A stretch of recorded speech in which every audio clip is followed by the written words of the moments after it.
Somewhere in your refrigerator right now, there might be a bag of salad greens that looks completely normal. No smell, no discoloration, no warning sign of any kind. And yet, in the summer of 2026, that innocent-looking bag has become the center of one of the largest foodborne illness outbreaks the United States has seen in years. As of late July 2026, nearly 18,000 confirmed or probable cases of a parasitic illness called cyclosporiasis have been reported across 45 states. Of those, close to 6,700 have been laboratory confirmed, with another 11,500 still under investigation. During the same period in 2025, there were only 249 cases nationally. This year's numbers are running at more than 6 times last year's pace. So what is this parasite? Why is it suddenly everywhere, and what's actually in your fridge that you should be paying attention to? Let's break it down. It's important to be precise here. CDC has explicitly stated that a specific food item has not yet been confirmed as the source of the broader, nationwide surge. The Taylor Farms recall is tied specifically to the Michigan, Ohio, West Virginia, Kentucky cluster and those Taco Bell locations. The much larger 45-state case count includes many illnesses investigators are still working to link to any single source. We have a confirmed, recalled product responsible for one confirmed cluster, but the full national picture is still being pieced together in real time. This is the genuinely puzzling part, and health officials themselves don't have a complete answer yet. Some of the increase is likely detection catching up with reality. Cyclospora doesn't show up on standard lab panels. A doctor has to specifically order testing for it, which means it's historically been underdiagnosed. If more clinicians are testing for it this year, part of the rise could reflect better detection rather than a true explosion in new infections. But that only goes so far because there's a wrinkle that's drawn direct criticism. In July 2025, the CDC's foodborne surveillance network made testing for Cyclospora optional rather than mandatory in some labs. Some infectious disease experts have pointed out that this change could, in theory, be distorting how this outbreak is being tracked. Federal health officials have pushed back directly on that idea, stating that surveillance changes are not affecting the current investigation. This is a genuine, unresolved disagreement, not a settled fact either way. Cyclosporiasis is caused by a microscopic parasite called Cyclospora cayetanensis. Unlike bacteria such as Salmonella or E. coli, Cyclospora has one dominant path into the human body: contaminated food or water. It gets into produce when crops are grown in soil or washed with water that's been contaminated with human feces, most often somewhere in the supply chain from the farm through processing. Once someone is infected, symptoms typically start about a week after exposure, though the range can be anywhere from 2 to 14 days. What follows isn't usually life-threatening, but it is genuinely miserable. Watery diarrhea that can last for weeks if untreated, extreme fatigue, loss of appetite, cramping, nausea, and noticeable weight loss. Here's the part that makes it tricky. This isn't a new threat that appeared out of nowhere. CDC officially designates May 1st through August 31st as cyclosporiasis season in the United States because case counts reliably climb every summer, right alongside the peak harvest season for lettuce, herbs, and berries. Some rise in cases every summer is expected. What's not normal is a rise of this scale. Let's get specific about the scale because that's what actually makes this year newsworthy. As of July 28, 2026, the CDC's tally sits at roughly 6,707 laboratory-confirmed domestic cases, with an additional 11,500 cases still being reviewed. Patients have ranged in age from as young as 1 to as old as 98. The median date when people started feeling sick was July 2nd, meaning this outbreak is still actively unfolding as this video is being made.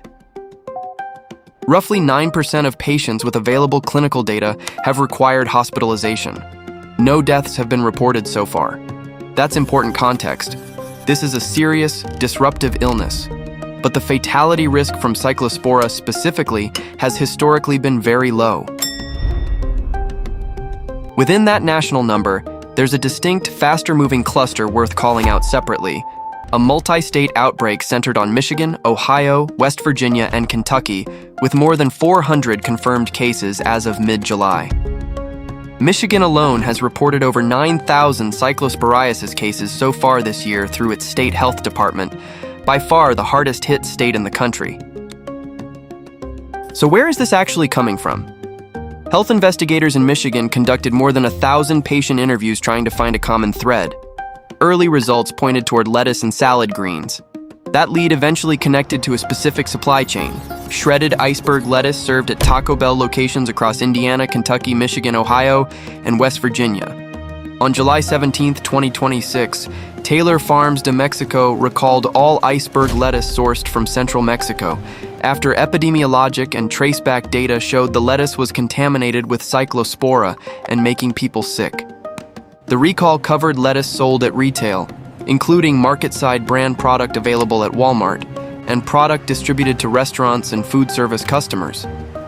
The FDA also increased screening at the border for the implicated products. It's worth understanding why lettuce, herbs, and berries keep showing up in these outbreaks specifically, summer after summer, rather than canned or frozen vegetables. Cyclospora's dormant form can survive on the surface of leafy greens and soft produce for extended periods. Because these crops are eaten raw, there's no cooking step to kill the parasite before it reaches your plate. There's another complication specific to this parasite. Standard chemical disinfectants and routine kitchen washing are not reliably effective against it. No EPA-registered disinfectant has been demonstrated to fully kill Cyclospora. That means just wash your produce well, while still worth doing for general hygiene, isn't a guaranteed fix the way it is for many other contaminants.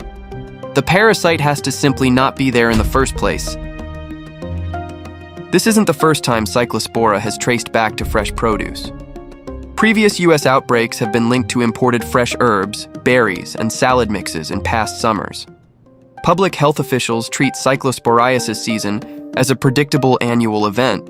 The real variable year to year is scale, not whether it happens at all. What makes the produce supply chain especially exposed is its complexity. A single bag of pre-shredded salad mix can combine lettuce grown across multiple farms, sometimes multiple countries, processed at one shared facility, and distributed to thousands of locations within days. That's exactly what makes a single contamination point capable of reaching dozens of states almost simultaneously. So what does this mean for your next grocery trip? A few concrete steps.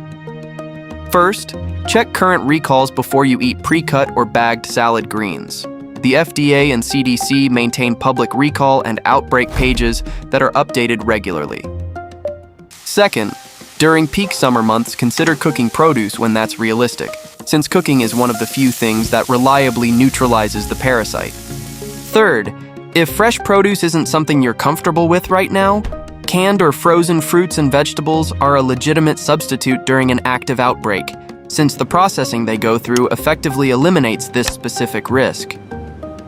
Fourth, if you're traveling somewhere cyclosporiasis is endemic, choose produce you can peel yourself, eat thoroughly cooked food without fresh garnishes, and stick to bottled or treated water if you're unsure about the local supply.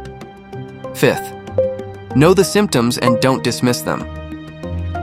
Prolonged watery diarrhea lasting more than a few days, combined with fatigue and weight loss, is not typical of a routine stomach bug.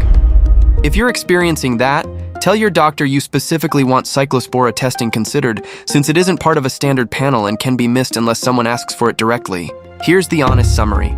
Cyclosporiasis cases are running more than 6 times higher this year than last, with nearly 18,000 confirmed or probable cases across 45 states as of late July 2026.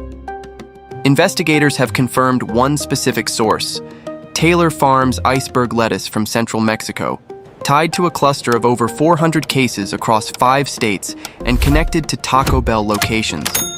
But the broader national surge is still only partially explained, and health officials themselves are still working out how much of the increase is a genuine rise in contamination versus improved detection.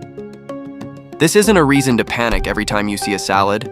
It is a reason to actually check recall notices during peak produce season, to take prolonged GI symptoms seriously instead of waiting them out, and to understand that wash it well isn't the guaranteed fix here that it is for a lot of other food safety risks. If this helped you make sense of what's actually going on with the headlines this summer, share it with someone who's been eating a lot of salad lately. Thanks for watching. Stay informed, and I'll see you in the next one.